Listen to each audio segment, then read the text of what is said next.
Guys, nandito muna tayo sa Hornasan dahil po nagkasugat po ako at nagpapagaling. Ito po yung sugat natin mga ka-Israel. Oh. Yan po. Oh. Yan. Hindi pa po gumaling yung ating sugat kaya dito muna tayo at mayroon po tayo dyang lakatan. Harvestin natin at pagkatapos ay dito po sa paligid maglinis at kailangan ay yung mga damo ay sunugin natin. Okay.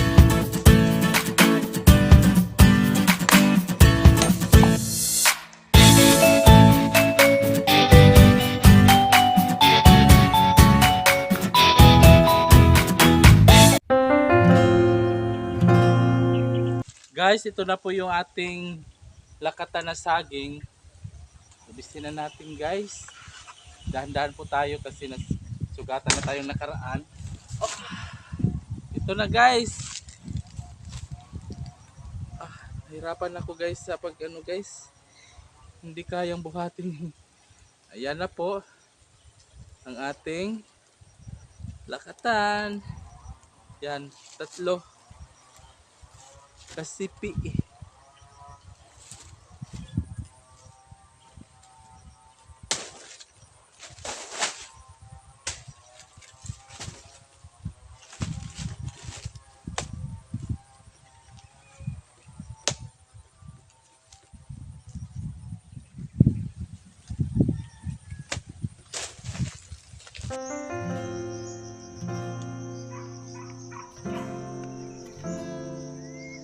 Guys, alam kong mahirap po ang buhay ng isang magsasaka, isang kahig, isang tuka talaga. Dahil po sa ating mga ginagawa dito po sa bukid ay hindi po talaga kasya ang ating kita sa ating pag-aalaga dito po sa bukirin. Lalo na pag niyog lang ang ating inaasahan ay hindi talaga sapat para sa ating mga pangangailangan. Lalo na pag maliit lang ang iyong lupa. Kapag ganun po ay kailangan nating pag-aralan kung ano pa ba ang dapat nating idagdag sa ating mga sakahan. Huwag nating pabayaan ang ating niyog kasi kapag hindi po natin yan inaalagaan, marumi po, ay syempre kukunti po yung bunga ng ating mga niyog. Kailangan ay ating linisan para dumami po ang ating bunga ng niyog. Kaya sa akin dito ay unti-unti nang bumangon at unti-unti nang dumami yung ating bunga ng niyog kasi nalinis na at hindi basta-basta na paglinis mo agad-agad dumami yung bunga, hindi, aabot pa talaga ng 1 taon. Yun po ang dapat kong sabihin sa inyo na kung mayroon po tayong niyogan ay mali po na tamna natin ng palkata dahil nakakasira ito sa ating niyogan. Kasi kapag lumaki na po yung ating palkata ay nakasagabal na yun sa ating niyog. Kaya payo ko sa ating mga magsasaka, kapag mayroon na po tayong niyog, huwag na nating tamnan ng palkata. Ano ba ang mga dapat nating itanim? Ito na po.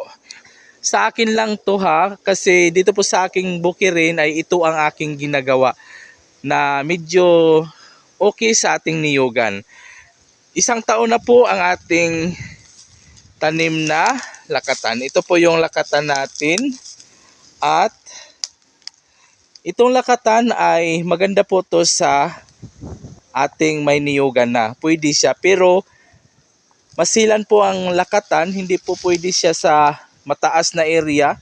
Kasi hindi po siya gumanda. Or masilan po kasi ang ating prutas na lakatan. Kaya dito ko sa gilid ng sapa ko tinanim ang ating lakatan. Kunti lang kasi ang ating similya kaya hindi natin agad ito na padami. Kung mayroon po tayong mga saha dyan ay pwede na natin yan itanim sa malapit sa sapa. Ito po kasi malapit sa sapa eh. Kaya yan po. At 1 taon ay ayan na, may bunga na po ang ating lakatan. At sa akin din, mas maganda din yung hindi rin siya nakakasagabal sa ating mga niyog, yung ating mga pinya. Okay. Ang pinya po kasi ay hindi po sagabal sa niyog. Nakakabuti rin to sa ating niyog kasi naglinis tayo sa ating pinya, kasama na rin ang ating mga niyog. Ayan po.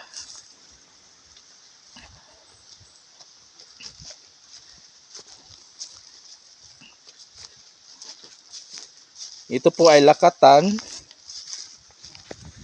Yun po ng ating karnabang saging. Ito naman ang senyorita. Yan, senyorita yan.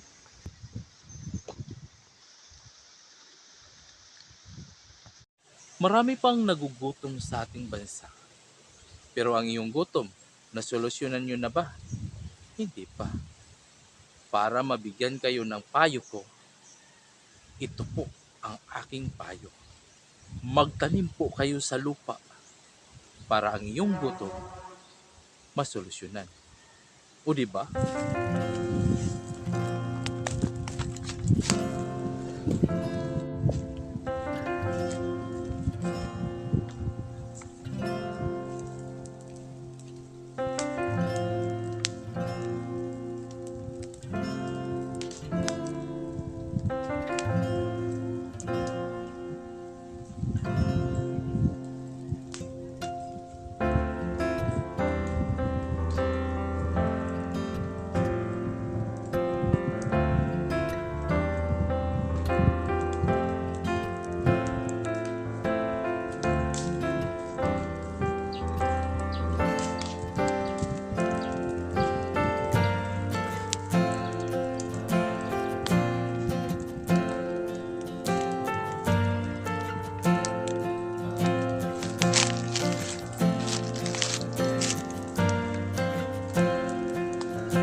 lang muna tayo sa ating paglilinis ng ating mga tanim dito po sa ating bukirin.